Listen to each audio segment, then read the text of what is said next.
யாரும் நடத்தலை, இது வரைக்கும் ரட்சித்து என்ன நடத்தலை, அப்படி கர்த்தருக்குள்ளே கனி கொடுக்கல, கர்த்தருக்குள்ளே நினைக்கல அப்படின்னா கூட நீ என்ன பண்ணாத, சோர்ந்து போகாத, நீ மகிழ்ந்துழு, நீ சந்தோஷப்படு. நிச்சயமாக சொல்கிறேன், மற்றவர்களை பார்க்கிலும் உனக்கு அதிக பிள்ளைகள் என்ன பண்ணுவார்கள், பிறப்பார்கள். இருந்தால் ஒரு ஆமேன்னு சொல்லுங்கள். ஹல்லேலூயா. இது ஆவிக்குரிய அர்த்தத்தின்படி, எழுத்தின்படி அர்த்தத்தின்படி மாத்திரமில்லை, ஆவிக்குரிய அர்த்தத்தின்படி. ஐயோ, நான் இது வரைக்கும் நான் கிறிஸ்துவுக்குள்ளே நடத்தலை, நான் தேவனுக்குள்ளே நடத்தலை, எனக்கு சபையில் யௌன ஜனங்கள் பிறக்கலை அப்படி என்று அநேகர் உண்டு. ஐயோ, புதிய மக்கள் வரலையே, ஐயோ இன்னும் ஜனங்கள் ரட்சிக்கப்படலையே அப்படின்றக்கும், இன்னும் புதிய மக்களை மறுபடியும் பிறக்கிற அந்த அனுபவத்துக்குள்ளாக இந்த திருச்சபையில் வரலையே அப்படி என்று சொல்லி பல காலங்கள் பல பேர் இப்படி நினைத்தது உண்டு. ஆனால் வேதம் சொல்லுகிறது, என்ன சொல்கிறாரு, நீ பாடு, நீ ஆனந்த சத்தமிடு அப்படின்னு சொல்கிறார். சொல்லிட்டு அவர் சொல்கிறார், அவர்களை பார்க்கிலும் அதிக பிள்ளைகள் உனக்கு உண்டு. சொல்லுங்கள், அவர்களை பார்க்கிலும் அதிக பிள்ளைகள் உனக்கு உண்டு என்று என்ன பண்ணுறாரு சொல்லுகிறார். அதுக்கப்புறம் தான் சொல்கிறாரு, உன் கூடாரத்தை இடத்தை என்ன பண்ணு, விசாலமாக்கு. ஐயோ, நீ என்ன பண்ண, இன்னும் அநேக பிள்ளைகள் என்ன பண்ண போகிறாங்க, வரப்போகிறாங்க. சொல்லுங்கள், அநேக பிள்ளைகள் இங்கே என்ன பண்ண போகிறாங்க, அநேக தேவனுடைய பிள்ளைகள் என்ன பண்ண போகிறாங்க, வரப்போகிறாங்க. அதனால் என்ன பண்ணு, உன்னுடைய கூடாரத்தை என்ன பண்ணு, விசாலமாக்கு.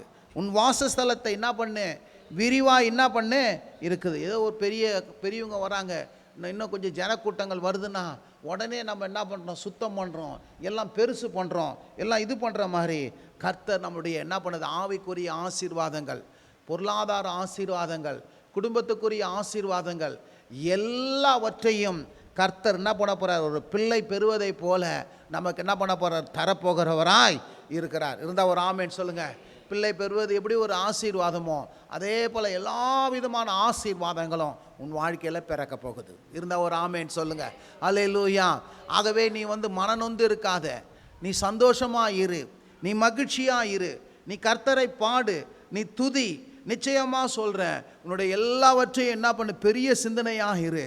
அல்லேலூயா.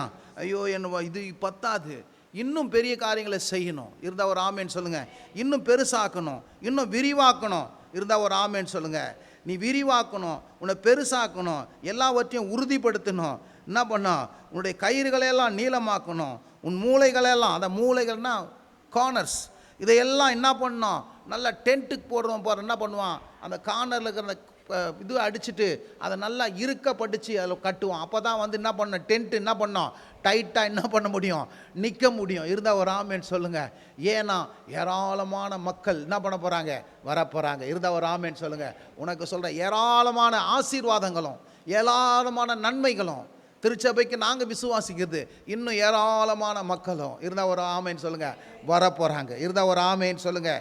ஏனென்றால் கல்வாரியின் ரத்தம் சிந்தப்பட்டது, இயேசு சிலுவையில் மரித்து விட்டார், இயேசு நமக்காக உயிர்த்தெழுந்து விட்டார், இயேசு என்ன பண்ணுறார், நமக்காக எல்லாவற்றையும் கிரயத்தை செலுத்தி விட்டிருக்கிறபடினாலே ஆனந்த என்ன பண்ண போகிறாங்க, ஆனந்த சத்தமிடுகிறோம், ஆனந்த பாட்டு பாடுகிறோம். நிச்சயமாக யௌன ஜனங்கள் மறுபடியும் பிறப்பாங்க. இருந்தால் ஒரு ஆமேன்னு சொல்லுங்கள். மறுபடியும் பிறக்கிற அனுபவத்துக்குள்ளாக ஜனங்கள் வருவாங்க. ஹல்லேலூயா. கிறிஸ்து இயேசுவுக்குள்ளாக தேவன் என்ன பண்ணுவார், ஜனங்களை எல்லாரும் புது சிருஷ்டியாய் மாற்றுவார். அநேக ஜனங்கள் இங்கே என்ன பண்ணுறார், கர்த்தருக்குள்ளாக மறுபடியும் பிறக்க போகிறாங்க. இது நிமித்தமாக அவர்களும் அவர் குடும்பங்களும் என்ன பண்ண போகுது, ஆசீர்வதிக்க போகுது. ஆகவே சபையினுடைய காரியங்கள், சபையினுடைய இன்ஃப்ராஸ்ட்ரக்சர்ஸை இதுவரை செய்ததற்காக கர்த்தருக்கு ஸ்தோத்திரம். இன்னும் என்ன பண்ணணும், நம்ம செய்யணும். இருந்தால் ஒரு ஆமேன்னு சொன்னேன்.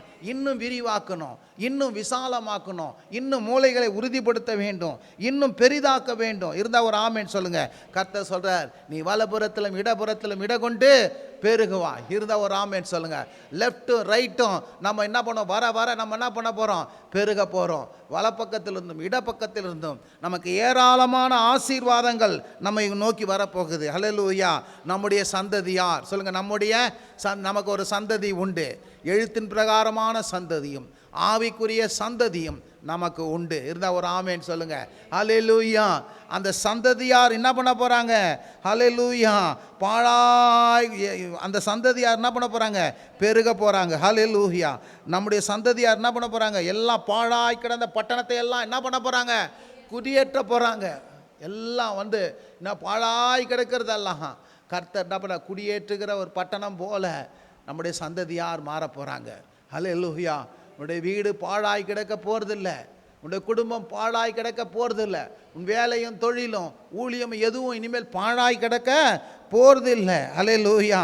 எல்லாம் வந்து என்ன பண்ணார்கள், மனுஷர்கள் இப்படி வாசம் பண்ணுகிற இடம் இப்படி பலன்னு இருக்குமோ அதே போல் உங்கள் வாழ்க்கை, உங்களுடைய எல்லா காரியங்களும் குடியேற்றப்படும். இருந்தால் ஒரு ஆமேன்னு சொல்லுங்கள். குடியேற்றப்படும். இருந்தால் ஒரு ஆமேன்னு சொல்லுங்கள். கடைசி 4வது வசனம் தான் ஹைலைட்டாக சொல்கிறாரு, நீ பயப்படாது. இருந்தால் ஒரு ஆமேன்னு சொல்லுங்கள். அதில் தான் அந்த பாடலை பாடினேன். நீ என்ன பண்ணாத, பயப்பட. எந்த சூழ்நிலையிலையும் எந்த நேரத்திலையும் எந்த பிரச்சனையும் பார்த்து நீ பயப்பட தேவையில்லை. இருந்தால் ஒரு ஆமேன்னு சொல்லுங்கள். ஹல்லேலூயா. கர்த்தர் சொல்கிற, நீங்கள் பயப்படாதீங்க. யார் பயப்படுறாங்களோ அவங்களால என்ன பண்ண சுதந்திரிக்க முடியாது. நான் சொல்கிறேன், நான் பயப்பட மாட்டேன் என்ற ஒரு தரமான எந்த சூழ்நிலையிலும் கர்த்தர் என்னை கைவிடவே மாட்டார் என்று சொல்லி, நான் பயப்பட மாட்டேன் என்று சொல்லி நம்ம ஒரு தீர்மானத்தோடு இருக்கும்போது கர்த்தர் சொல்கிறாரு, நீ வெட்கப்பட்டு போவதில்லை. இருந்தால் ஒரு ஆமேன்னு சொல்லுங்கள்.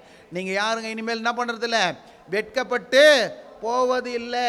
நீங்கள் ஷேமாவோ போகிறது இல்லை, நீங்கள் தலகுனிய போகிறது இல்லை, நீங்கள் அவமானம் அடைய போவது இல்லவே இல்லை. இது மட்டும் நினச்சிக்கோங்க. நீங்கள் அவமானம் அடைய போவதில்லை, நாணம் அடைய போவதில்லை, தலகுனிய போவதில்லை, ஷேமாவ போகிறதில்ல. கர்த்தர் உங்களை பெருமைப்படுத்த போகிறாரு. அதனால தான் உங்களை அந்த பாடலை பண்ண, உங்களை தலையாக்குவார், உங்களை மேலாக்குவார், உங்களை உயர்த்துவார், உங்களை என்ன பண்ண போகிறாரு, மேன்மைப்படுத்த போகிறாரு. இருந்தால் ஒரு ஆமேன்னு சொல்லுங்கள். ஏனென்றால் நமக்காக இயேசு கல்வாரி சிலுவையில் எல்லா அவமானத்தையும் எல்லா நிந்தையும் ஏற்றுக்கொண்டிருக்கிறபடினால, அவர் நமக்காக ரத்த சிந்தி மரித்து இருக்கிறபடினால கர்த்தர் இனிமேல் நம்மளை அவமானம் அடைய விடவே மாட்டார், நிந்தை அடைய விடவே மாட்டார், வெட்கி தலைகுனியை விடவே மாட்டார். நம் தலைகளை உயர்த்துவார், நம் பாதையை செவ்வையாக்குவார், நம்மை மேலாக்குவார், நம்மை தலையாக்குவார், நம்மளை உயர்ந்த அடைக்கலத்தில் வைப்பார், நம்மளுக்கு புகழ்ச்சியும் கீர்த்தியும் வர பண்ணுவார், நம்மளை வெற்றி சிறக்க என்ன பண்ணுவார், சிறப்பார். இருந்தால் ஒரு ஆமேன்னு சொல்லுங்க. உன் வாலிபத்தின் வெட்கத்தை மறந்து, உன் விதவையாக இருந்த நிந்தை இனி என்ன பண்ணாத, உன் கடந்த காலத்தில் எல்லா நிந்தையும் எல்லாம் வெதுத்தி என்ன பண்ணாத, நினைச்சு பார்க்காத. முந்தினதை நினைக்காத, பூர்வமானதை என்ன பண்ணாத, சிந்திக்காத. மனுஷனுக்கு தேவையில்லாத அந்த சிந்தை மட்டும் பின்னோக்கி போகக்கூடாது. இருந்தால் ஒரு ஆமேன்னு சொல்லுங்கள். ஹல்லேலூயா. இப்படி பின்னிட்டு திரும்பக்கூடாது. எப்படியோ நம்முடைய நினைவுகளும் சரி, நம்ம கடந்த காலத்தில் சில நேரத்தில் பல கடவுளை அறியாதனால, பல பிரச்சனையினால் பல துன்பங்கள் பட்டது உண்டு. ஆண்டவர் சொல்கிறாரு, எண்ணத்தின் வழியாக கூட என்ன பண்ணாத, அந்த காரியத்தை நீ நினச்சி பார்க்காத. கர்த்தர் உனக்கு புதுசாக செய்ய போகிறாரு. புதிய காரியம் வேண்டும் என்று விரும்புகிறீங்க, வெற்றியான வாழ்க்கை வேணும் என்று விரும்புகிறேன், ஆசீர்வாதமான வாழ்க்கை வேணும் என்று விரும்புகிறேன். கடந்த கால கசப்புகளையும், கடந்த கால துன்பங்களையும், கடந்த கால வேதனைகளையும், கடந்த கால பிரச்சனைகளையும் அதையே பேசிக்கொண்டு, அதையே நினைத்து கொண்டு, அதையே என்ன பண்ணு நொந்து என்ன பண்ணாத, நீ இருக்கவே இருக்காதுன்னு சொல்கிறார். ஏன்னா கர்த்தர் உனக்காக உயிர்த்தெழுந்தவராக இருக்கிறார், ஜீவிக்கிறவராக இருக்கிறார். இருந்தால் ஒரு ஆமேன்னு சொல்லுங்கள். அவன் மூளைகளை உறுதிப்படுத்து, உன் விசாலத்தை ஆக்கு, உன்னுடைய எல்லாவற்றையும் என்ன பண்ணு, எஸ்டாப்ளிஷ் பண்ணு, உன்னுடைய எல்லா காரியங்களையும் விரிவாக்கு. ஒரு பெரிய விசாலத்தை, ஒரு பெரிய வலப்புறத்தை இடப்புறத்தை நான் பெருக போகிறேன், நான் வளர்ச்சி அடைய போகிறேன். இருந்த ஒரு ஆமேன்னு சொல்லுங்கள். அந்த நினைப்போடு கூட இரு, அந்த விசுவாசத்தோடு கூட இரு, அந்த நம்பிக்கையோடு கூட நீ என்ன பண்ணு, இரு. கடந்த காலத்தில் நடந்ததை ஏற்று அதையே எண்ணி சில பேர் என்ன பண்ணுவாங்க, முடங்கி போயிடுவாங்க, வேதனைப்பட்டு போவாங்க, கண்ணீரில் இருப்பாங்க.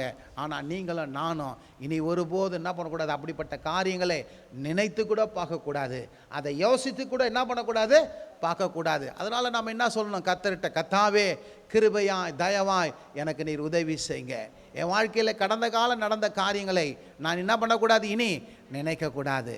வேதனையும் துன்பங்களையும் பாரங்களையும் நான் என்ன பண்ணக்கூடாது, நினைக்கக்கூடாது. அதை கடந்து போகத்தக்கதாக எனக்கு கிருபை தாங்க, நீ எனக்கு புதிய காரியங்களை செய்வா. இருந்தால் ஒரு ஆமேன்னு சொல்லுங்கள். ஆண்டவர் சொல்கிறார் பாருங்க, பழசும் புதுசும் ஒரே இடத்துல என்ன பண்ண முடியாது, வைக்கக்கூடாது. இருந்தால் ஒரு ஆமேன்னு சொல்லுங்கள். அதில் புதிய காரியம் வேண்டும் என்றவர்கள் பழைய காரியங்களை என்ன பண்ணு, உன் எண்ணங்களை விட்டு, உன் சிந்தைகளை விட்டு, உன் யோசனைகளை விட்டு, அவைகளை விட்டு அகற்றி போடு. நிச்சயம் ஆண்டவர் உன் புதிய காரியங்களை செய்ய போகிறாரு. ஹல்லேலூயா. பெரிய காரியங்களை உனக்கு என்ன பண்ண போகிறாரு, செய்ய போகிறாரு. நீ என்ன பண்ண போற? இனி வெட்கத்தை உன் வாழ்க்கையிலிருந்து தூரப்படுத்துவார் உன் சந்ததியார். சொல்லுங்க, உனக்கு சந்ததியார், உனக்கு சந்ததியார் வருவாங்க. உன் சந்ததியார் எல்லாம் பூமியை என்ன பண்ணுவாங்க? சுதந்திரித்து கொள்வாங்க. இருந்தா ஒரு ஆமேன்னு சொல்லுங்க. எத்தனை பேர் விசுவாசிக்கிறீங்க? விசுவாசிக்கிறவங்க எல்லாம் பாக்கியவான்கள். இருந்தா ஒரு ஆமேன்னு சொல்லுங்க. விசுவாசத்தினாலே நாம் பிழைப்போம். இருந்தா ஒரு ஆமேன்னு சொல்லுங்க. ஹல்லேலூயா, ஹல்லேலூயா. ஜெபம் செய்வோம். ஸ்தோத்திரம் ஆண்டவரே, உம்மை துதிக்கிறோம் ஆண்டவரே, உம்மை நாங்கள் போற்றுகிறோம் ஆண்டவரே, உம்மை நாங்கள் உயர்த்துகிறோம் ஆண்டவரே, உம்மை நாங்கள் வாழ்த்துகிறோம் ஆண்டவரே, உம்மை நாங்கள் வணங்குகிறோம் ஆண்டவரே, உமக்கு நாங்கள் நன்றி செலுத்துகிறோம் ஆண்டவரே.